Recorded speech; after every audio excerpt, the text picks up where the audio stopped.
Yeah, baby. WSME. SM Enlightenment Radio. Good evening and welcome, ladies and gentlemen. It's another special edition of the Sunday Night Spotlight. I am your host, the great Doc P. In the house, it's a brand new year. Brand new year. Happy New Year. And, you know, I want to kick off the new year right. I want to kick it off right. I want to kick off the new year in a well state of mind. And so, you know, because those are my aspirations for the new year, you know, to be in a better mental place. Hey, I want to call on our friend Terry Finnegan Lynch of Master Wellness Coaching. All right. And hey, someone that's with us on the station all the time. Anyway, you know, we see you in the hallways of SM Enlightenment Radio. You know, as you're doing your thing, you know, your positive tips for a better life, you know, is a great thing. It's a great addition to the station, and you know, it's something I always look forward to. Hey, you know, how you doing, Terry? Terry Finnegan Lynch. Great to see you, Doc. I wish I had a real fun name. I get my Terry Finnegan Lynch name. Sounds like it took a week to say, but no, it's great to be invited, and love partnering with you about positivity. It's you know, it's really funny how small the world is. When you knocked on my door, and we were literally living in the same town. Yeah. And we've been to each other's house, you know, and who would have thunk that our paths would have crossed like this, and that we would have so much in common purposefully, you know, and what we really care about. And I really love that.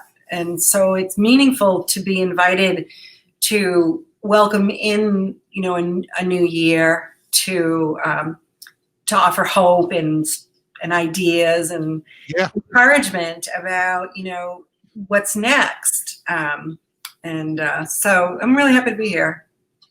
So, you know, last one we spoke, which was quite a few months ago, you know, we were, you know, just sort of introducing you to our audience and everything. And you know, we were talking about your company, Master Wellness Coaching, you know, and for those folks that didn't hear or see the last time, you know, I did want to go over a little bit what it is that you do, you know, so folks could know, you know, and you know, if you could, you know, talk to us a little bit about your background. But first of all, Master Wellness Coaching, you know, the True to Me Network. Yeah.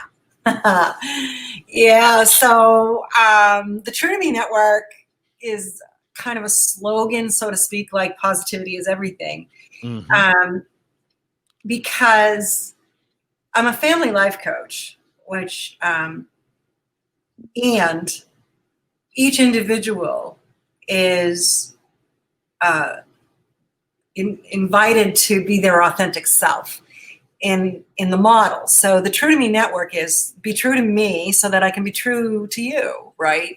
Right. And, you know, most of the time there's this masquerade that goes on, and it's not intentional, but there's a lot of trying to fit something into a mold that you think is what is best and what you might have learned to be best. And the True to Me Network is really kind of a permission slip to step back and honor who you are and what you deserve and need, and who you are and what you're made of, and then allowing you to be in this system, this family unit, as your truest version of you. Right. And so that's where, like, the True to Me Network is about. The network is, I don't really have a network of True to Meers, but the intention is to honor each individual, and then watch what happens in the integrity of the family when each person does that. And so that's where that phrase comes from, and that intention. Right. And I did it for myself, and it made a difference in how I relate to the world. So it's a lot. I wear a lot of hats, but I don't wear a mask. So, because I mean, at the end of the day, I mean, the way that I see that is, true to me.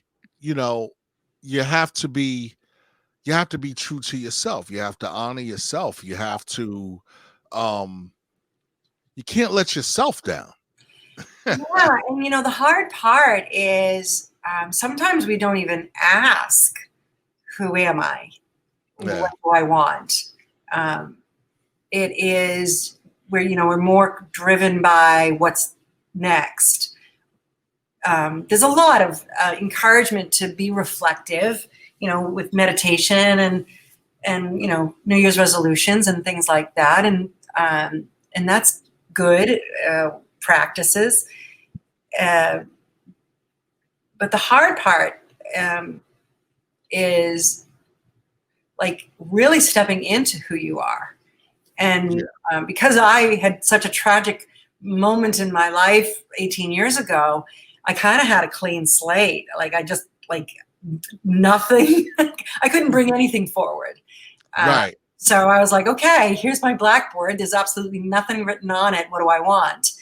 And, and I really started at day one with what's it going to look like. And, it keeps evolving and stuff like that, because I keep going back to the drawing board and saying, what do I want now? And and exactly. And so, and being true to yourself, because one thing that we have to do, I think, is to recognize who it is that we really are, because when we do that, then that's when we recognize the greatness that we really absolutely have. That is right. So if you work with me and my transformational coaching model, that first session is about celebrating who you are, even if you're completely broken, because there's glory in everything that you have become into this moment in time. Mm-hmm. The beauty is that you get to decide what's next by valuing where you are and giving credit for stuff, and whatever isn't there what's there that you don't like, you get to change. Right. But it's, I have this way of looking at things. It's really bizarre, but I believe that every one of us is perfect all the time. I believe that we're all doing the best we can with what we have in that moment. Right. So when I was a drunken mother, I was still doing the best I could with what I had. I was in addiction. I was in a very challenging marriage, and there was a lot that I was ashamed of, and a lot of stuff like emptying leaf bags of vodka bottles in different dumpsters behind grocery stores. Yeah. Some really shitty stuff. Mm-hmm. And yet, if I took the shame and guilt and tried to grow from there, from the shame and guilt, I would never have been able to. Right. So what I did instead was believe that I did the best I could with what I had. What did I learn about myself that I want to change? And who's my next teacher? So it is truly in the first session that I work with in a client, everyone gets to celebrate who they are. Yeah. Yeah, because once you recognize who it is that you are, then then you can see the greatness, because the greatness is already there. The blueprint is there your directions, whereas people compare themselves to somebody else and they say, oh, those are some big shoes I'd have to fill. You already have your own big shoes to fill. Exactly. It's just that a lot of times we choose not to even fill the shoes. It's such a great, day one, it's the 29th, but in a couple of days it will be the first, right? And when I first got out of my marriage and I got an apartment, I decided two things. We were going to take off the shoes in front room, and there were no TVs in my home. Wow. And, yep. No TVs. No TVs. What's that about? Well, it was really that the person that was having so much trouble with anger and stuff in our home, 24/7 had the television on, 24/7. Oh, okay. And for us, it was it was just an energy that didn't serve what we wanted to do, right? And cell phones were allowed, laptops, computers, everything was allowed, but TVs were like, let's not go there right now. But then I was on a retreat, and it was a Christian retreat, and I was reading something, and it said, "Take off your shoes, for where you stand is holy ground." And I realized that this new home that I had, this apartment, I had a 4,000 square foot house. I went to an apartment, was holy ground. It was where the new me was going to emerge. Right. And some of these just basic decisions that I made that felt right. I'm going to take my shoes off in the foyer. I'm going to have quiet in my home. And eventually we got TVs, but we didn't start there. And that was a nice shift for us.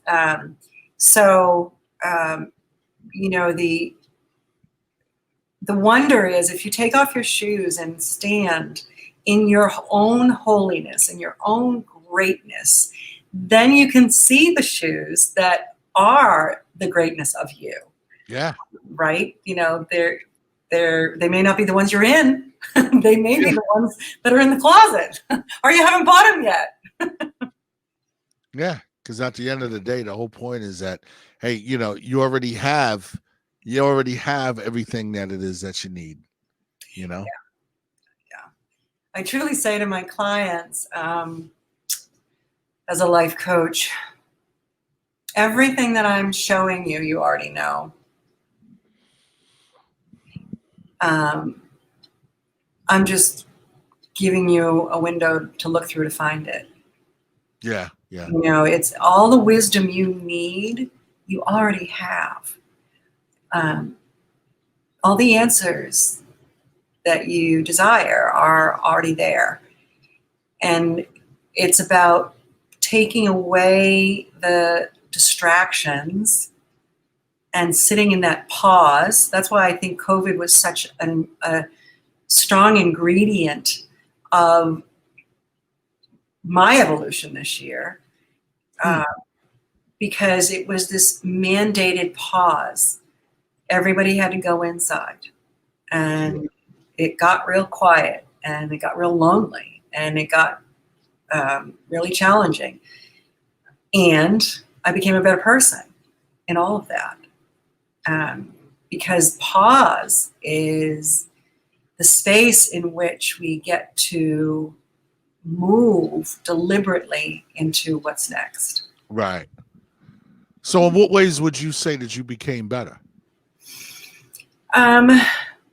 Well, I have this way of saying things that I believe that I always had this static message of loneliness. I'm 63. I've been on my own since I was 45. I haven't fallen in love again. I live alone, and I stay busy. Well, COVID hit, and I wasn't busy enough, and that static of being lonely became like this bullhorn. Right. of like, this really hurts and you can't hide from it. So I was working with my coach and she said, well, what do you want, Terry? Which is the question. What do you want? And I said, I want to be running across that field, which is outside my window, on my 63rd birthday with my new dog. And she's like, oh, you want a dog? I'm like, oh my gosh, yes. So that night, Was it that moment that you realized you wanted a dog? Yes. It was like the static had become a bullhorn. And when someone gave me the space to ask, what do you want? In the way that coaches do, she's trained the way I am. I had freedom to say what I wanted. And I've been 6 years without a dog. And so she said, what kind of dog do you want? And I'm like, I want one of those doodle dogs. And, that night I was on a Zoom call with 50 people. And in this chat, I noticed someone say, anybody get some fun news, And it was April. And one girl wrote, yeah, my Libby's having puppies in 2 weeks. And she's a Labradoodle. So I'm like, Dawn. And the next morning I put down my down payment and Darby became a part of my life in less than 24 hours. So now I have someone to walk with and love and be with and be responsible for and to engage in. And I am a better person because of those responsibilities and energies and intention. I'm giving more love, and that is a good thing for all of us to give love and receive it. Right. So, but what for those that don't even have that outlet? Some people, may not even have a pet. Right. No, it is about what is your unmet need. So, and I invite anyone. I will talk to you for an hour and a half, no charge, about whatever is weighing you down. So you can call me anytime. But what coaches do is they hold that space for you to be able to say, what do I need? What is my unmet need? Right. And the unmet need is disguised with busyness and other things because if it's unmet, we don't know how to get it. So we avoid it. And so the, unmet needs of loneliness, it's like, okay, well, let's talk about what can we do? What can we volunteer? Can we write letters to children in depressed settings?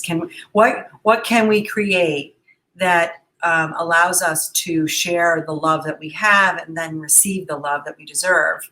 If what your pain body is loneliness, if your pain body is poor health or a bad relationship or financial distress, there's always something we can do to meet the need that we're ignoring. And it might be just a baby step. It might just be a mantra that you say, or a prayer, or walking around the block in fresh air. It doesn't have to be a major thing. It happened that's how my unmet need was taken care of. Right. And I celebrate that I could buy a dog. I can't afford a dog, but I have loans up the wazoo right now. So I'm not money bags. But it's I think the hardest thing is doing this stuff alone. Yeah. It's like, how do I even know what to ask? And the relationship that a coach brings into the experience is it's way different than therapy, because it's about rapport, it's about trust, and it's about an exchange. And that's and it's interesting that you went there, because that is one thing that I want you to really sort of clarify for us, like the difference between coaching, like the wellness coaching that you do, as opposed to therapy. Yeah, therapy, number one, is covered by insurance. So you have a copay, and you sit in one side of the room, and he or she sits on the other side of the room, and there's a clock, and at 15 minutes, your time is up. And it's very clinical, and it's very sterile. You don't really get to know who that person is. You might know that they got their degree at Harvard or Bridgewater State, Right. But you don't know if they have a child who is autistic, or a grandmother, that's dying, or, their house is foreclosing. You don't know anything like that, which means that you're in this bubble, in this room, pretty much alone, even though there's a person on the other side. So in coaching, it's about an exchange of experience and the life journey. So most coaches work in a realm that is where their struggle was and overcame it. So health coaches, I'm not a health coach. I won't advise you on how to eat right. Right. I will advise you on how to eat mindfully, but I won't tell you what diet will do what for you, keto, whatever, I don't know. That's not where my pain body is. My pain body was that I was an alcoholic mother, and I was married to a sociopath, and I raised my children in a violent home. So there's a whole lot of things in that checklist that if you're sitting in my space, in my room with me, Right. I'm going to be able to identify it with you about a lot of pain, pressure points, because I've lived them, and I'll share that experience with you and how I came through it. And so that's the big difference is that if you believe that I can help you, and I believe that I can help you, it goes both ways. Right. And we're really going to help each other. I mean, I had a client send me an email today, 24-year-old girl that worked with me for 3 months. And, she was let go from her job. She was drinking too much, stalking her boyfriend, making stupid decisions. And she... Sounds like a 23-year-old. Yeah, and now it's been 5 months because she finished up 2 months ago. Mm-hmm. She got a great job. They're paying for her education. She's decided she's going to become an eye doctor. Wow. She and her boyfriend are buying a house. She's writing stories, reading every night, exercising, all of it in a very short period of time. And she said, my boyfriend just mentioned about how when I would go to your home for sessions, and I would come back and I'd be a better person, and it kept getting better every week. And now I'm like, her life is, you couldn't expect this much change in 5 months, and it's sustainable. And how you do one thing is how you do everything. So the thing about coaching is that it's about real systems of shifting change and habits. We're habit changers. Yeah. Therapists are I don't know. I'm not even sure. I mean, I was in therapy for 10 years and group therapy for 5. And I really can't tell you what actually happened for me. But I can tell you in 12 weeks what's going to happen if you work with me, because this is what we're going to do each week. And this is the intention of the session. The first session is to celebrate who you are. And the second session is to find out who you want to be. And, Nice. And the third session is about, what stands in the way of you getting it. And the fourth session is how do you practice the method that's going to make that person show up every day. And, and it marches out, and it's the same spine of training, retraining the mind. Right. And it works for everybody, no matter what your problem is. So you know what I want to do? You want to take a break? We need a radio break. Yeah. Oh, yeah. I want to take a break, but after the break, what I want to do is I want to, we talk about the difference between, the therapy and coaching. What's the difference? I want to go more dig into like the connection, or if there is a connection, or if it's two different things, or all interrelated, because it sounds like it is, like the whole aspect of spirituality, along with, our mental and emotional and psychological health. That's like a weird kind of Yeah. Is it a requirement? Does it come instinctively? Like what is that part of coaching? And that's it. That's what we're gonna get into. We're gonna go to this break, and we'll be right back. All right, there we go. Sunday Night Spotlight. It's the New Year edition right here. Terry Finnegan Lynch, the great Doc P. Stick around, baby. SM Enlightenment Radio.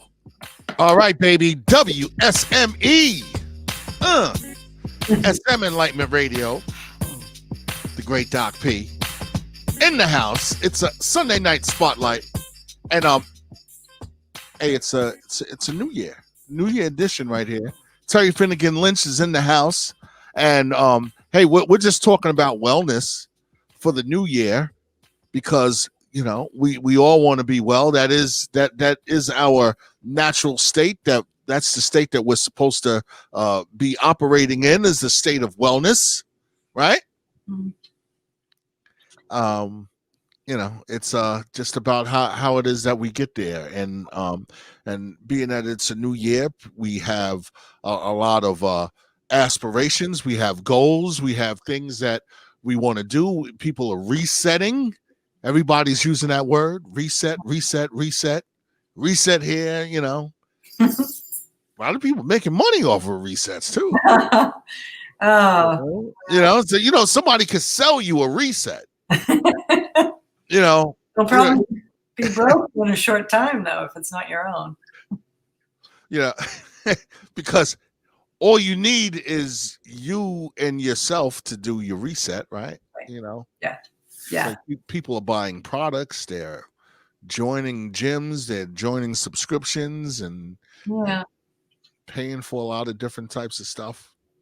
Yeah, I mean, it's we want to invest in ourselves, and 2020, will go down in history.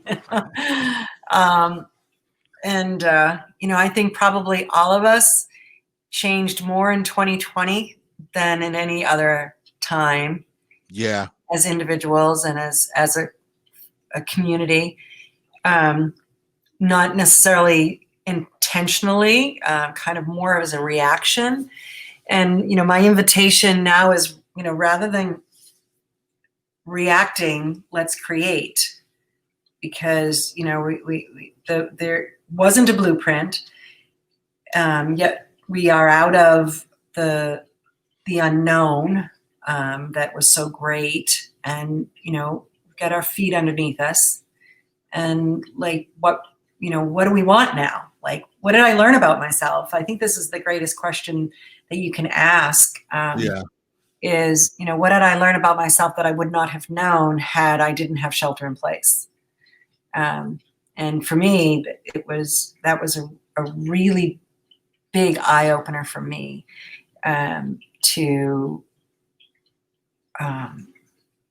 serve my heart. Right. That was really the fundamental loss that I felt, was that I can't rely on my grandkids. I can't rely on my children or even my friends. I need to be able to be have my heart feel full in my own little space. So, is that a spiritual connection? Is that how you get there? Is in that reflection, the reset, is spirituality have to be a part of it. And I wanted to explain that in coaching, you are invited to look at what we call the big 5: health, relationships, career, money, and that which is greater, which I call twig. That Twig. Greater. Twig. Oh, okay. I got it now. So the twig.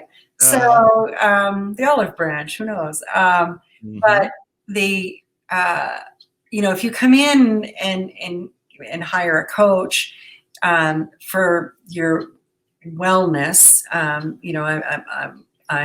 my emotions are too labile. I'm all over the place, and I'm eating too much, and my blood pressure is through the roof. And we start looking at that stuff. Your actual relationships will improve as your health does.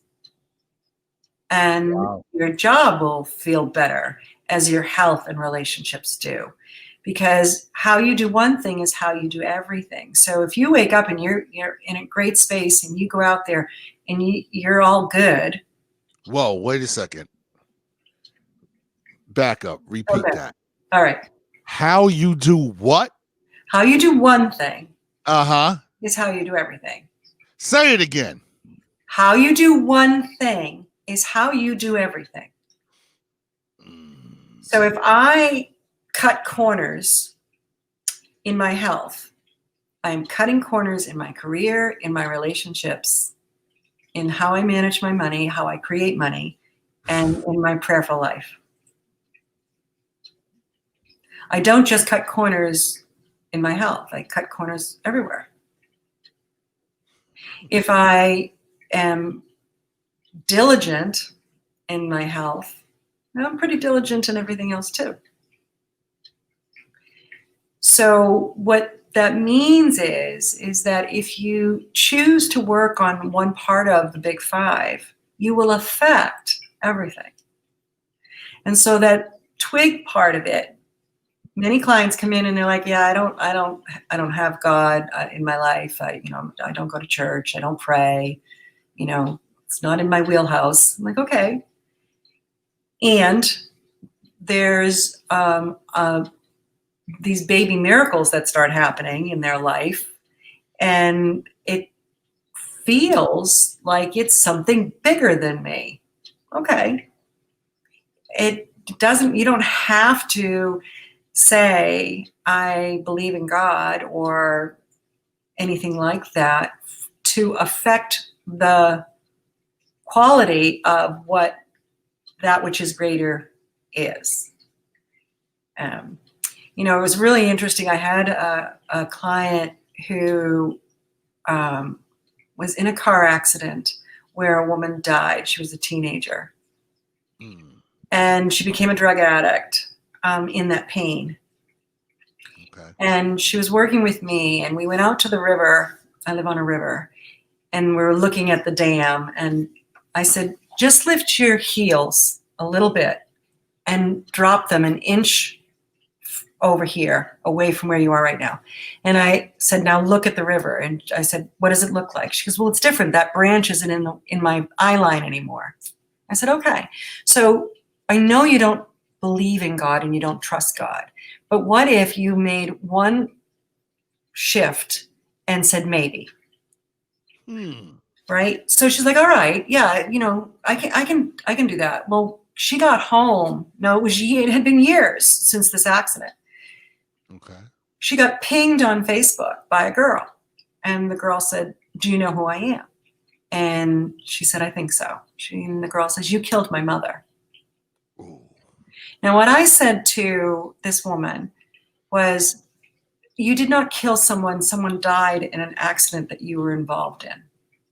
Because people are in crashes and do not die and should have, and people who were in seatbelts and, do die. Because, what my spiritual mentor said, you're here as long as your job here on earth is not done. And then she said, get busy. So anyway, this young girl talked with this daughter. And at the end of the conversation, she said, I think you're the only person who understands what I'm going through, because this girl's dad was killed in a car accident. Wow. And so then, history repeats itself, and she's involved in a car accident where a woman dies, and she meets the child. She is the child of a father lost in a car accident. So that was the very day that she said, maybe I can look at this a little bit differently by a mustard seed, right? So how you do one thing is how you do everything. If you say yes to just the smallest fragment of different thought, it will affect all of you, your health, your relationships, your career, your money, and that which is greater. And you won't hear that kind of direction in therapy. You hear that from a coach that's trained in transformational coaching. People need to see how their habits stop working for them and create new ones that serve the goodness that you want. Does that make sense? Yeah, it makes sense to me. You've heard it before. Yeah, no, but it's a fuller. The coaching seems like it's more effective because the interaction is fuller. It's more complete. Yeah. So it's almost as if you are sort of like walking through the journey with the person, instead of just kind of being kind of cold like in therapy is, and just sort of giving directions a little bit, but being more hands off, in a colder environment. Whereas the difference between that is like you're actually in the car with somebody and saying, okay, yeah, we're gonna go on this journey together. Exactly. And I'm with you along the way. Right. And it's interesting because I have this gift, let's say, that I can hear what you don't say. So we're in a session and, we're sharing these things, and I will hear what you're not saying. And I'll say it. And you'll be like, yeah, that's it. Because I'm so tuned into the unmet need that you're hiding that I can find it. Right. So not that I do the work for you, because no, I don't. But there's this, it's interesting that it's called a coach. I was talking to an old friend, and I used to be, a cheerleader, right? I was actually on the drill team, but I wasn't good enough to get on the sidelines with the cheerleaders. But he went from, he was saying, it's funny that you've gone from cheerleader to coach. But but you're wearing the jersey, I'm wearing the jersey. Where there is this collaboration going on here, and there's pillars to this model of coaching, and it's the right system, which is those 12 sessions I described, that each one has an action that you take this week that builds upon the next week and the next and the next. So it's a great system, and it works for everybody, no matter where you are, 74 years old was a client that just finished up in August, and I've had a 17-year-old. Yeah. But it's the right system, the right support. So 50 minutes there's never a clock on what I do with you. Right. We talk until we're good, right? And then there's accountability, which is, you'll do it your way for a while. Like I have a client right now that I give her instructions on what I'd like her to do, and she does it a little bit different. And she gets a little bit different result. And so today I just, I backed in and I said, why don't we try doing it my way and just compare the difference? Because I'm not here to bully you or to make you do anything. It's about experiencing the reward of finding what does shift the behavior from a habit that's destructive to the new model of ideas and behavior that is, pretty cool. It's and we don't ever really stop needing this stuff. Yeah. We don't really finish. But I have a coach because I learned in school that I can only take you as far as I'm willing to go myself. Right. And so that's everybody could use one. Yeah. It's pretty organic. It feels really natural and sustainable, which is really pretty cool. And if you talk to Lauren, she's like, I can't believe I'm still doing all this good stuff, because I'm not in your living room anymore or on your Zoom call anymore. But it's repeatable what you gain from this. And so, but the new year is about considering new ideas and new strategies to become the highest version of yourself that you are available to do right now. So let's say you have someone that's watching or listening that, let's say they have a habit that they want to change, or they want to make a serious change in their life, but they're not really sure how to go about that. They're not necessarily may not be ready for coaching yet. But what can they do on their own to sort of at least point themselves in that direction? Sure. So I have a couple of little tricks. They're pretty simple. And they're about the positivity, right? So I used to call myself bad names a lot. Like, oh, you stupid idiot, and a lot worse. And, I started to hear me saying it, and I was like, what am I doing this for? So I applied my own strategy. Say the opposite. So I drop a dozen eggs on the floor, and I am ready to go with every word in the book. And I stop, and I'm kind to myself. And I'm like, oh, well, I guess you're going to be able to go to the grocery store, get eggs, and that eggnog that you want. And so interrupting a habit.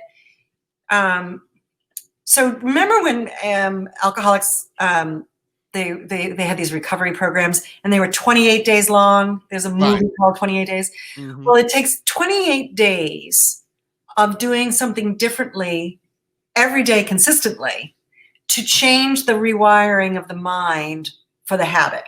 So the example I give, if I always put my jacket on with my right arm first, and I decide for whatever reason, I want to put my jacket on with my left arm first. Okay. Then I have to do that every time I put my jacket on for 28 days in a row correctly. I start with my left. If I do it with my right, I got to start over. I got to recount my days. Got you. So changing a habit is, doesn't happen like that.